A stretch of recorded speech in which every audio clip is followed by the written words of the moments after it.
이 시간에도 주님께 찬양의 함을 감사드리고, 오늘도 우리가 인생의 또한 날이 어두워질 때, 주님이 소망할 때 이 시간 만나주시고 이 자리에 껴게 오음을 감사드립니다.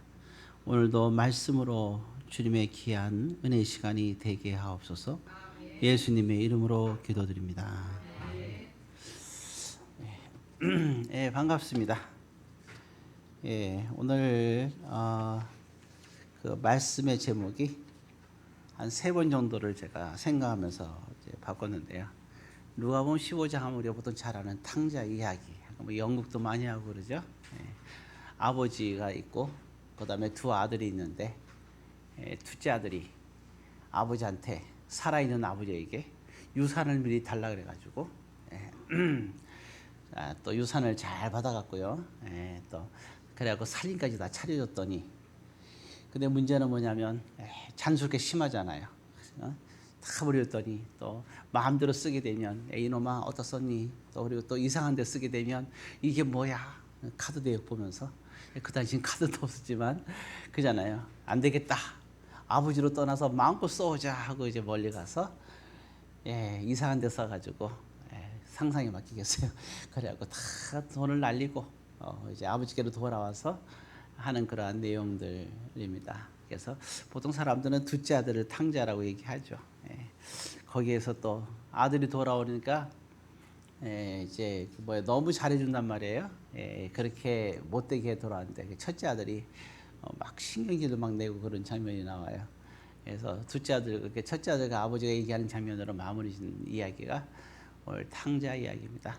여러분들이 성경을 다시 한번 읽어보면서 생각하면 좋겠어요. 오늘 이 말씀에서 우리가 나눠보겠습니다. 그래서 처음에는 아주 편안하게 제가 제목을 탕자 이야기 이렇게 쓰면서 설교 준비를 쫙 했어요.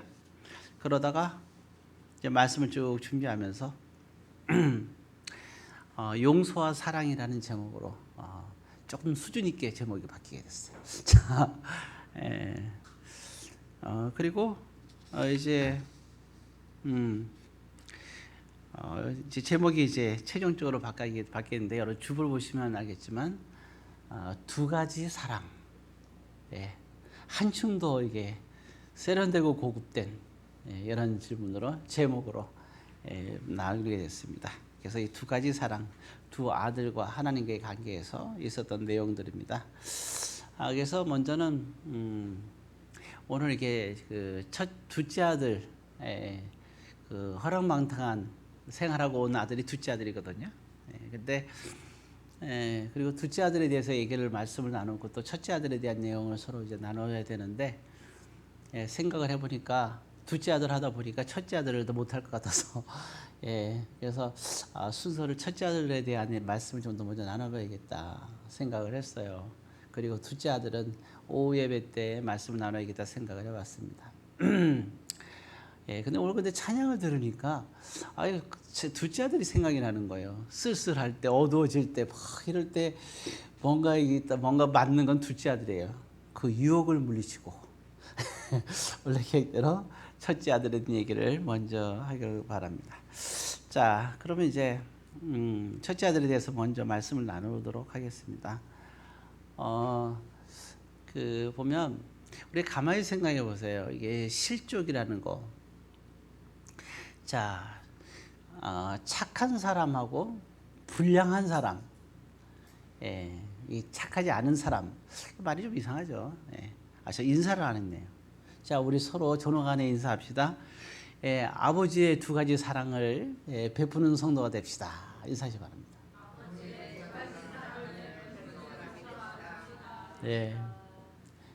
제목이 기니까 이거 기억하느라고 이 표정 관리가 안 되네요. 표정이 굉장히 아사부사한 표정을 했는데, 감사합니다. 자, 그래서 그 중에 이제 첫째 아들을 통한 아버지의 사랑을 또 우리가 살펴봤으면 좋겠어요. 자, 다시 돌아와서 실족에 관한 얘기를 하고 싶어요. 자, 여러분 어때요? 실족은 누가 많이 할까요? 이렇게 보게 되면 신앙생활을 잘 한 사람들이 모범으로 이렇게 신앙생활 하는 사람들이 실족을 많이 하겠어요? 껄렁껄렁하게 대충 불량하게 신앙생활 하는 사람들이 실족을 많이 하겠어요? 당연하죠. 예. 뭐 대충한 사람들은 필요할 것도 없잖아, 그죠? 예, 별로 없어요. 그렇지만 제대로 나름대로 신앙생활을 열심히 하려고 하는 사람들이 사실은 실족하게 되는 거죠. 그래서 이게 보면 둘째는 좀 껄렁껄렁하게 불량하게 생각했는데, 근데 이 첫째는 정말 아버지 앞에서 정말 성실했거든요. 왜냐하면 거기 25절에 보게 되면 본문에 이렇게 나왔어요. 자, 25절 같이 했습니다. 맏아들은 밭에 있다가 돌아와 집에 가까이 왔을 때 이렇게 나오죠. 참 이게 그 첫째 아들 얘기인데요. 둘째 아들이 지금 이제 여기 있어야 될 것인데 없잖아요, 그죠? 딴 데 가서 마음껏 이제 즐기면서, 그죠? 예, 맨날 라이트나 다니고 맨날 데이트만 하고, 그죠? 예, 그렇게 생활하는데 허락만 다 하게 이제 그 유산을 미리 받아서 얼마나 많은 돈이 신났죠. 예. 맨날 뭐 백화점 가고 차 사고 뭐 이러죠. 자, 그럴 때 여기 아버지 옆에 있는 첫째 아들은 밭에 갔다가 돌아왔다 그랬잖아요. 예, 참 매일매일 여러 해 동안 이제 그 동생이 없이 하루하루를 열심히 마치 가장처럼 일을 했어요. 아버지가 나이가 들었으니까 혼자서 밭에 나가가지고 이 혼자가 중요한 거예요. 혼자서. 다른 때는 뭐 아버지가 항상 이게 어렸을 때는 아버지가 밭에 나서 일을 했을 거 아니에요, 그죠? 그래갖고 이제 자식들을 키웠단 말이에요, 두 자식을. 이제 연세가 많이 들었단 말이에요. 그러니까 유산도 달라 그랬겠지. 어차피 이제 연세도 많으신데 주시죠, 이러면서 이제 그건데 첫째 아들은 그걸 좋게 생각하지 않죠. 살아계신데 유산을 미리 준다는 건 요즘 뭐 증여세 때문에 미리 또 주는 경우도 있긴 한데 사실 그런 게 없거든요. 이스라엘 이 당시에는 미리 살아있는데도 유산 다니까 말이 안 되잖아요. 그러니까 첫째 아들은 그렇게 그 예의가 없질 않아요. 참 예의가 있는 첫째 아들이에요. 걔도 뭐 기둥 것 같은 그런 모습입니다. 그랬더니 뭐 어떤 사람들은 아유 그러면 보통 둘째 아들은 다 이렇게 말썽꾸리인가 생각하는데 그렇지가 않아요. 성경에서만 이렇게 예수님 비유해서 이렇게 나오는 겁니다. 또 뭐 둘째 아들에 대한 오해를 가지면 안 돼요. 제가 둘째 아들이기 때문에 절대로 이제 강력하게 얘기하는 거예요. 어찌되었든 이게 첫째 아들은 좌우간 참 성실한 아들이에요. 가장 같은 아들.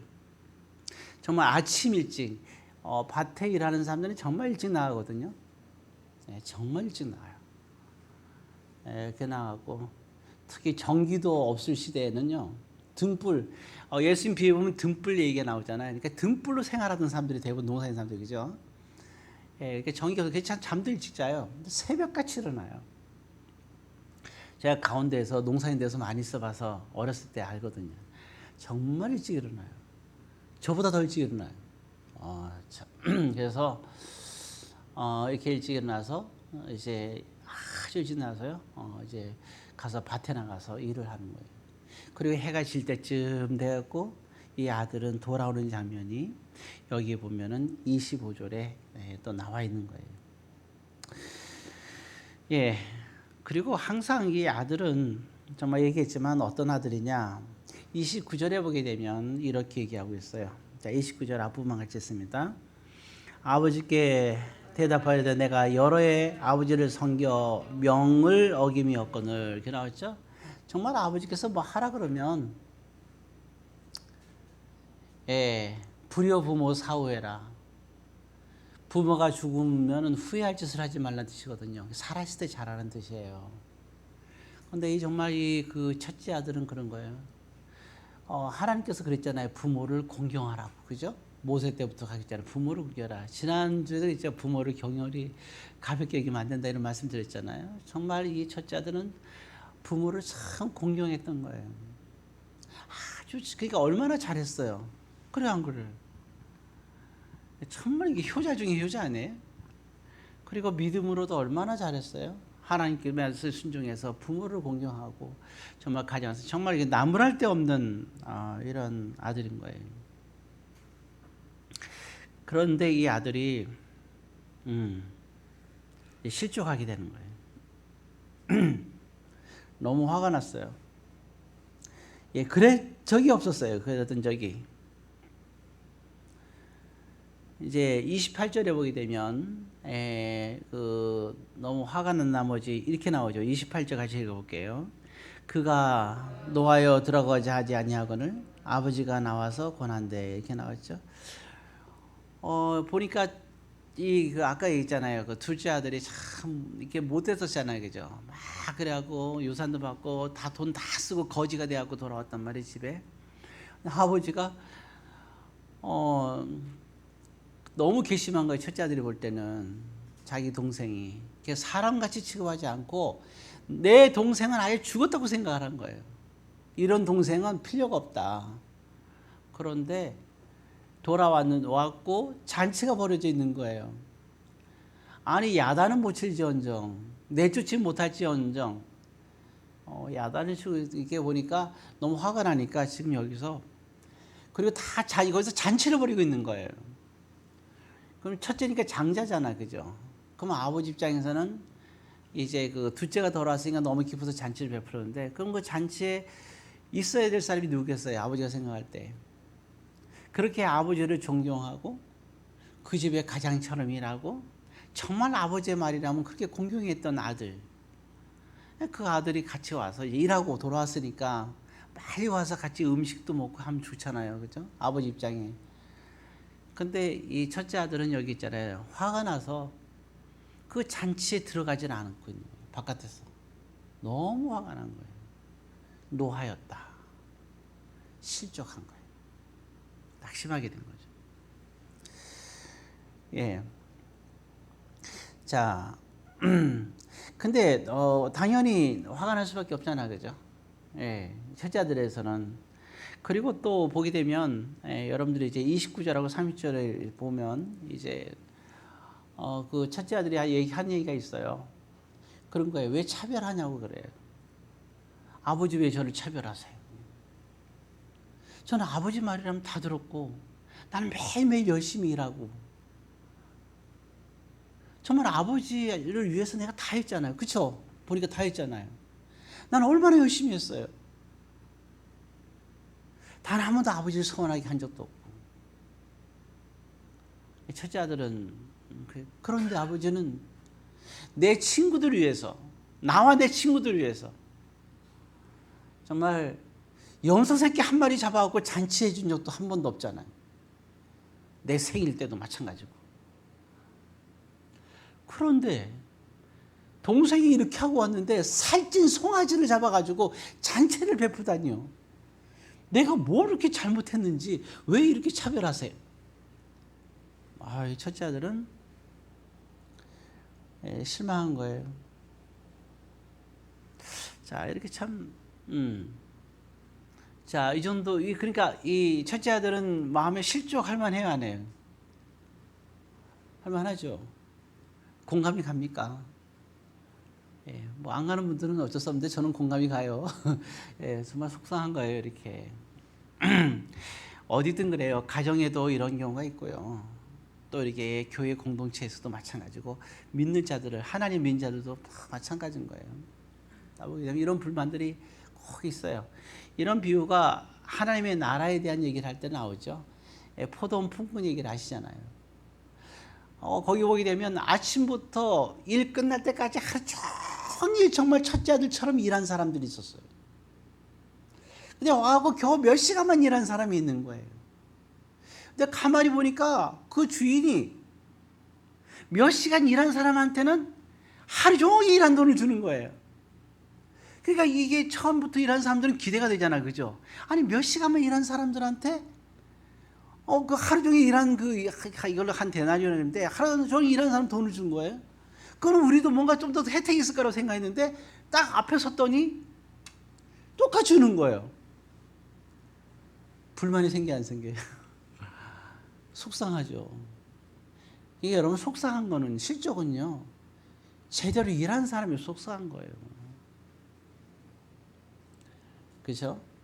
나는 말이죠. 이게 그런 거예요.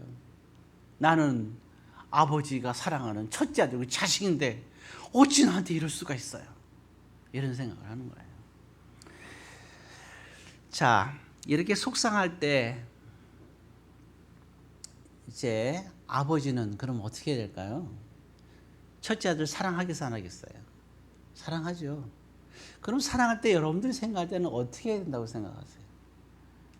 사랑하는 아들이 지금 마음에 상처를 입었어요. 이 첫째는 이게 용납이 안 되고 이해가 안 되는 거예요. 마음에 큰 상처를 입었어요. 생각을 해봤어요. 나라면 어떻게 했을까? 여러분들도 마음속으로 한번 생각해 보세요. 여러분들이 아버지라면 이 상처받은 첫째 아들에게 뭐라고 얘기했을까요? 말없이 꽉 안아줬을까요?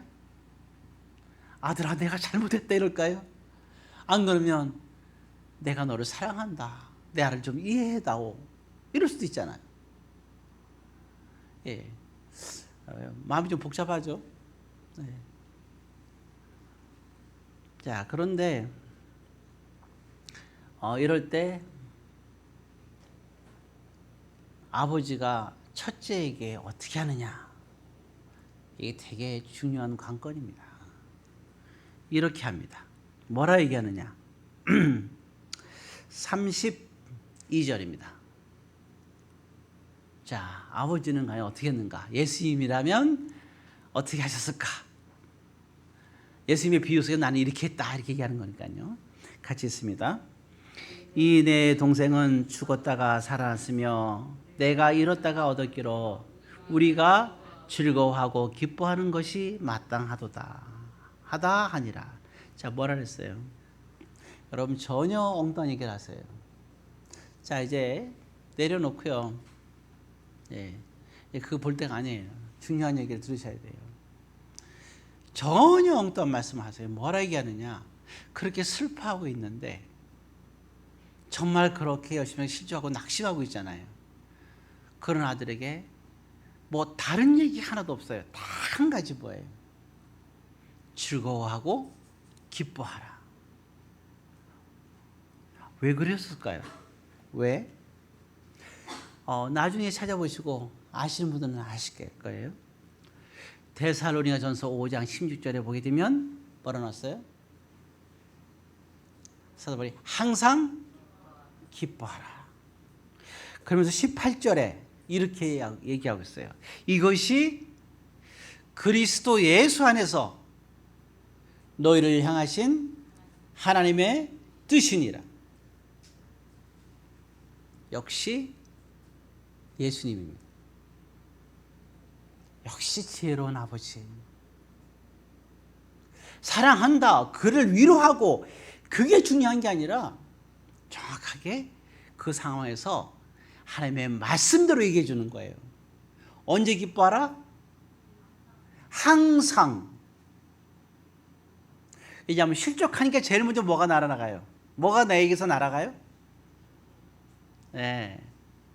나의 기쁨이 날아가고 즐거움이 날아가는 거예요.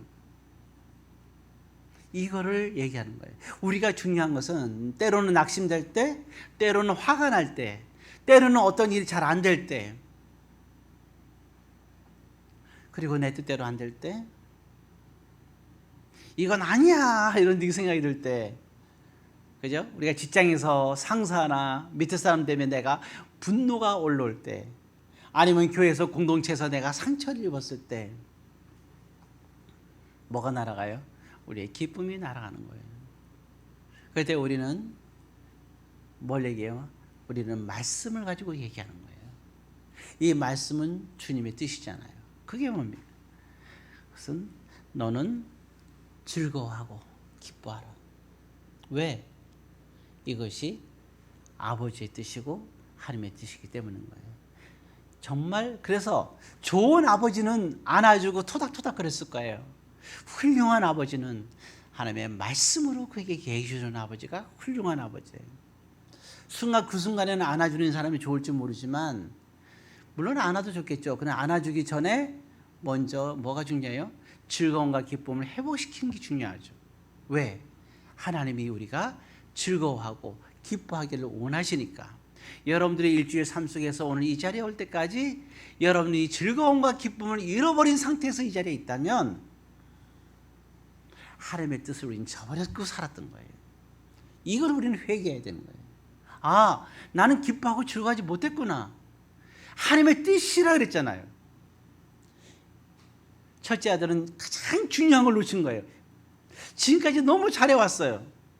그러니까 실족한 거예요. 당연히 누구나 다 실족할 거예요. 그럴 때 정말 그 아버지의 그 아들 아니겠어요? 훌륭한 아버지의 훌륭한 아들.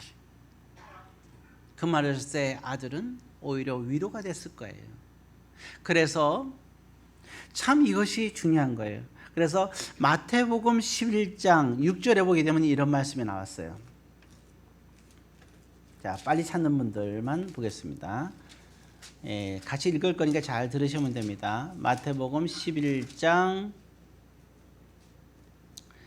6절 17쪽 같이 읽습니다. 누구든지 나로 말미암아 실족하지 아니한 자는 복이 있도다 하시니라.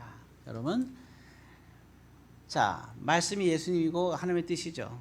아버지의 이 말, 이게 기뻐하라는 게 누구의 뜻이에요? 하나님의 말씀이고 하나님의 뜻이잖아요. 예수님의 뜻이에요. 그러니까 말씀으로 실족하는 자는 예수님으로 말미암아 실족하는 거예요. 우리는 기대할 때 막 나를 위해서 막 얘기해 주기를 원하잖아요.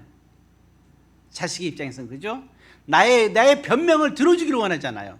그래서 작은 아들은 막 얘기하고 있는 거예요. 이렇고 저렇고. 그럴 때 아버지는 명확하게, 훌륭한 아버지니까 뭘 얘기하고 있어요? 이런 거죠. 왜 되면 기뻐하고 즐거워하라, 이 말을 하는 거예요. 어리석은 아들이라면 이 말을 듣고 실족했겠죠. 그러나 첫째 아들은 그 말을 듣고 회복이 되는 거예요. 여러분들은 다 훌륭한 신앙생활 하니까 첫째 아들이요. 그러니까 실족하기 아주 좋은 분들이에요. 그러나 안아주는 걸 바란다면 좋은 아버지를 원하는 거예요. 거기는 하나님의 뜻이 없어요. 그러나 정말 이 말씀대로 말씀을 가지고 여러분들에게 즐거워하고 기뻐하라는 하나님의 말씀을 갖고 여러분들에게 얘기해 줬을 때 그 얘기해 주는 사람이 여러분들에게는 훌륭한 스승이고 훌륭한 부모가 되는 거예요. 이런 훌륭한 스승과 부모를 가진 자들이 그거를 여러분들이 받아들였을 때 여러분들은 훌륭한 또 성도와 훌륭한 하나님의 자녀가 되는 거예요. 그래서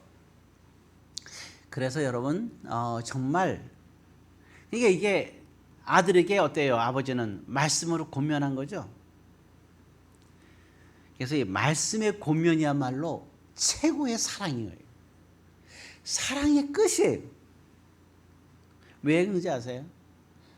여러분, 안아주는 거는 마음의 위로는 될 수 있어요. 아버지가 그때 딱 안아주면, 그죠? 그러나 말씀의 권면은요, 큰 아들을 회복시키고 구원시키는 역사가 있어요. 수준이 달라요. 자,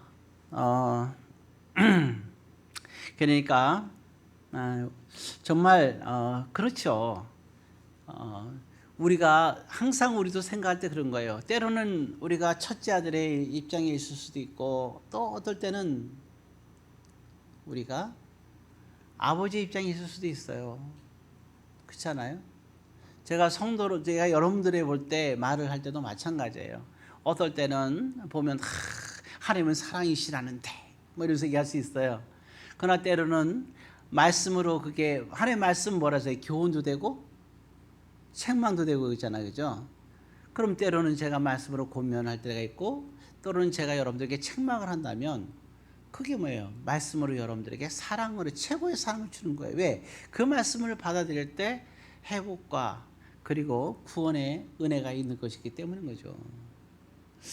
전 항상 생각할 때 그래요. 어떤 분들은 가끔가다 오해를 할 때가 있어요. 제가 하게 되면, 예를 들면 막 눈물을 흘릴 때 이러잖아요. 성도여 즐거워하세요. 그럼 어떤 분은 그래요. 아이고, 목사님이 뭔데 나보고 기뻐하라 그래? 나보고 왜 웃으라 그래? 나보고 왜 기뻐하라 그래? 자기가 뭔데? 이렇게 생각할 수가 있을 거예요. 아무렴 뭐 저를 갖다가 그러면 저는 뭐가 되는 게 이게 교주가 되는 게 교주가 대상이 제가 아니에요. 항상 누가 대상이 돼야 돼요? 누가 대상이 돼요? 네, 하나님께 되는 거예요. 여러분들은 그런 오해를 한다면 여기 있는 첫째 아들만 못한 거예요. 제가 보면 잠깐 금요일도 얘기했지만 생각해 보세요. 하나님이 성경 모든 곳을 때 하나님이 누구에게 권면을 할 때가 있어요. 하나님은 권면할 때 권면을 듣지 않는 사람들한테는 권면하지 않아요. 하나님께서 권면했을 때 그 권면을 들은 사람들은 다 그 말씀에 회복되고 순종했어요. 돌이키고. 요나가 그랬고요. 베드로가 그랬고요. 다 그래요. 다윗도 그랬고요. 그러나 권면을 듣지 않은 사람들은 그냥 내버려뒀어요. 예수님 왜 비유로 말씀하셨어요? 그러잖아요. 제자들 물어요. 아니 우리한테는 비유를 예수님이 그랬거든요. 비유로 이렇게 말씀하시고 나서 나중에 제자들 모아놓고 다시 비유에 대한 해석을 또 풀어줘요. 그게 무슨 뜻이에요? 그러면 예수께서 제자들에게 비유에 대한 얘기를 상세하게 풀어서 얘기해 주잖아요. 그죠? 복음서에 보면. 그러니까 어느 제자가 묻는 거예요. 아니 그럼 예수님 왜 비유를 얘기했어요? 어떤 사람은 그러더라고요. 비유를 설명을 잘하게 해서 비유했다고. 아니에요. 예수님은 그렇게 말하지 않았어요. 내가 비유를 얘기 안 하면 저들이 내가 말한 것을 알아들을까 봐 알아듣지 못하도록 하기 위해서 난 비유를 얘기한다 이렇게 말씀하셨어요. 이건 이기적인 의미가 아니에요. 왜냐하면 말씀을 권면을 해도 그 말씀대로 하지 못할 사람들이기 때문에 그런 거예요. 네, 오늘 저와 여러분들은 제가 볼 땐 여러분들은 절 빼고 그러면 하나님의 권면을 하나님께서는 여러분들에게 권면하기를 원하십니다. 왜냐하면 여러분들은 다 말씀에 여러분들은 순종하고 그리고 훌륭한 성도이기 때문이고 하나님의 자녀이기 때문이에요. 그래서 항상 여러분들의 관계도 마찬가지고 누구한테 얘기할 때 가장 좋은 거. 제가 때로는 그러잖아요. 부모가 자식을 또한 형제 간에 아니면 또 교우 간에도 어떤 일로 화가 나면 항상 얘기할 때 상대가 얘기할 때 말씀에 근거해서 얘기하고 자녀에게 야단칠 때도 정확하게 말씀에 근거해서 얘기하고 근데 말씀을 성경이 이렇게 있다더라 하지 말고 성경을 정확하게 펴서 보여줘야 되는 거예요. 그럼 이제 다툴 때에도 성경 말씀을 다 펴고 이렇게 했지 않니? 예를 들어서 막 화를 내요. 그러면 온유한 자는 복이 있나니 어디 있어요? 마태복음 5장 5절에 있거든요. 마태복음 3장 5절에 또 확인하고 싶군요. 나중에 확인해 보실 거예요. 지금 말고 5장 온유한 자는 복이 있나니 그죠? 땅을 기업을 받을 것은 나와 있잖아요. 그럼 다 펴면서 이렇게 얘기하는 거예요. 보면서 그래요. 자 봐라. 예수님께서 온유한 자가 복이 있다 했으니 너 지금 화를 내는 건 잘못된 거야. 이렇게 얘기하란 말이에요. 만약 성경을 못 찾는다. 아무 말 하지 마세요. 그러면 억울하죠. 말 못하면. 벙어리가 되세요. 오히려 말을 조금 하고 잠잠한 것이 더 지혜롭다고 얘기했어요. 말하고 싶으면 어떻게 돼요? 성경을 많이 아세요. 이게 성경을 많이 아는 사람만이 말을 많이 할 수 있는 거예요.